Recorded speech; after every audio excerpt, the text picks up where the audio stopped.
is just the difficulty of working with three different quarterbacks in that stage, or are there some other things that you're not doing as a team offensively that you need to do going forward? I think it is a little difficult when you got three different quarterbacks, and then on top of that, the offensive line is still banged up, and I think one of those games we missed Zach. So I mean, it's just a combination of things. But I would say we took some steps forward last week, or not last week. Well, yeah, last week before the bye week, we took some steps forward, and we got to build on that. Zeke, how's your hamstring doing? We saw you working on resistance course at the beginning of practice for a little bit, and are you still limited? It's a little tight, it's a little stiff, but I worked through it today in practice. I was able to finish practice and be out there with the guys, which was great. But it's just something that I'm working on day to day, getting a lot of extra PT and work on it just so I can have it ready for Sunday. Do you feel better about it going into this game than you did the Steelers game? I do feel more comfortable. Did it impact you in that game at all? Did you notice it on certain runs as the game went along? I kind of felt it a little bit, I would say, in the first quarter. But by the second quarter and the second half, I felt fine. I didn't feel anything. Zeke, you've always said stats don't really matter that much to you. It's about winning games. Is there a part of you that has to kind of fight the frustration as the season goes on without a 100-yard game, or do you not let yourself get frustrated? My frustration is that we're 2-7, not that I haven't had a 100-yard game. So, we're just trying to come together as a team and find a way to go win a football game.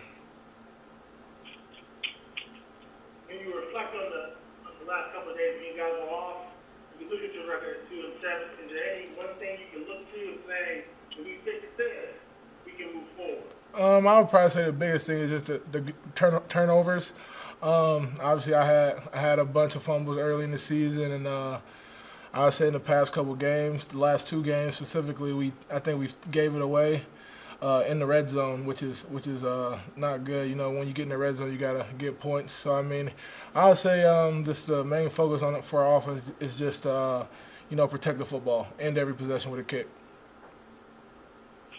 Minnesota talked last year when y'all played them about stopping you, as many teams do. What do you think they did last year that was so effective to stop you? And do you look at that film from your game last year to see what you need to do, or does the defense look pretty different now? Honestly, I forgot that we played them last year. So I don't know. I gotta go back and watch that one. How big is it to have Andy back for you this week? Is that? Oh, go ahead. No, you good? No, it's definitely great to have Andy back out there. Yeah, we're gonna surround him. We gotta protect him. He's look good out there. Does it open something up in the playbook now that he's back and what you're able to do against Philly and Pittsburgh? I think it does. Just because he's been in the system long enough, and it's kind of tough when you get a guy like Garrett who's coming in. He's only been for 3 weeks, and then you throw him in a game, and he's got to command the offense. But Garrett he did a hell of a job. But I think it does open a little bit more up with Andy back. Zeke, Coach McCarthy talked to us about what he called across the hall with the defensive coaches working with y'all earlier in the week. What does that mean for the running backs, and can you tell us a little bit about that? Across the hall is just basically you meet with the position coach that you go against on defense. So like offense, so running backs, we meet with the linebackers. Receivers, we'll meet with the cornerback coach. So and then you talk to the coach, and they tell you, they do a study of your film. So after the first 9 weeks, he looked at our film, and then he basically, we kind of had like an open conversation about what he would think if he was preparing against me. And then it's like an open dialogue, so we can all grow as football players. Anything surprising come out of that? No.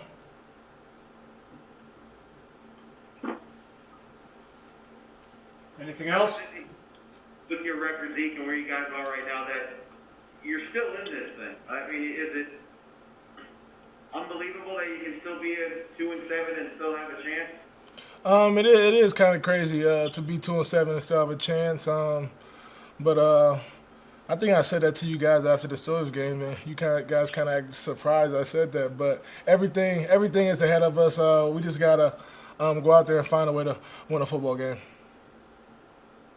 Does that help a lot with the motivation based on how this season has unfolded to this point to still have that there in place for you? Yeah, I don't think we really need much motivation. Just for me, and I know a lot of guys on this team, we're competitors. No one likes to go out there and lose football games.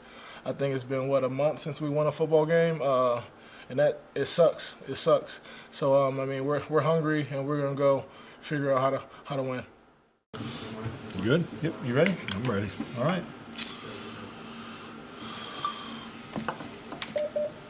Okay, good morning, everyone.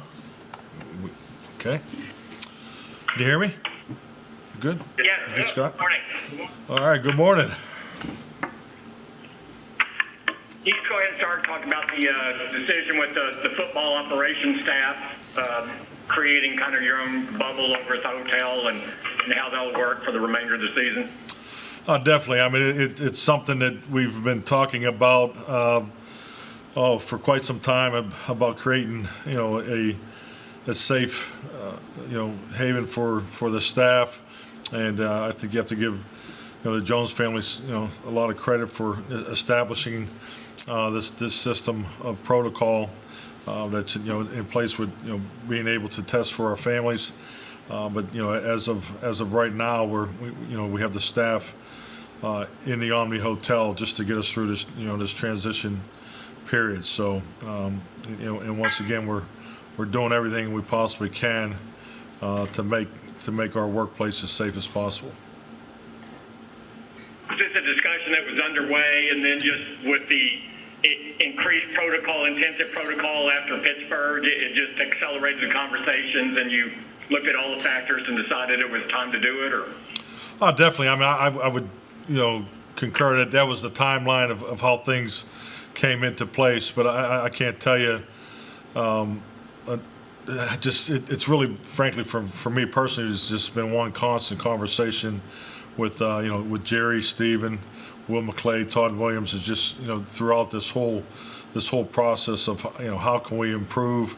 We're very, very fortunate to have an incredible facility to open up our space and so we can continue to work and work together. But this opportunity that we have in front of us, we want to make sure we keep everybody as safe as possible during this COVID challenge. You mentioned kind of a transition period with the testing part of it. Is there a hope that the staff might be able to go back home at some point before the season's over? But how does that look? I mean, that's all part of it. And the biggest thing is to get our families, as part of the same testing program that we're under. We obviously, the staff has been testing every single day, since we came back for training camp. So just trying to create the same environment for our families. How are your advanced scouts and your college scouts handling everything? Are you guys going out as much as you would in the past? Well, I know Will McClay's been having meetings with our guys, and they're off site currently. But as far as how many visits they've done and so forth, I couldn't tell you in detail. Has Andy Dalton been activated yet from the reserve COVID-19 list, and will he practice today? Yes, both Andy and Ty, Crawford will be activated today. That should be on today's waivers. You look at Minnesota, obviously the long history of playing them when you're in Green Bay. Does the defense look the same, even with different names? Is Zimmer still doing the same stuff? Definitely. I mean, they're obviously younger in the back end, and have had some injuries in the front. But when you watch Harrison Smith and just the the pre-snap disguise and the things that they've always done so well. I think particularly the last 3 weeks that that they've really been playing in sync. I was impressed with the performance Monday night against Chicago. But I think schematically you're seeing a lot of the similarities. Third down and the situational football has always been a schematic challenge, and I see that to be the case when we line up Sunday. What makes them such a good run team? Excuse me? What makes them such a good run team? Well, they're committed to it. I think they do a really good job of committing to it as far as attempts, particularly the last month. I can't say enough about Cook, and just you watch him progress from his rookie year. I mean, he's a dynamic player. I mean, you see he's a lot more comfortable in Gary Kubiak's system. I think when you look at the relationship.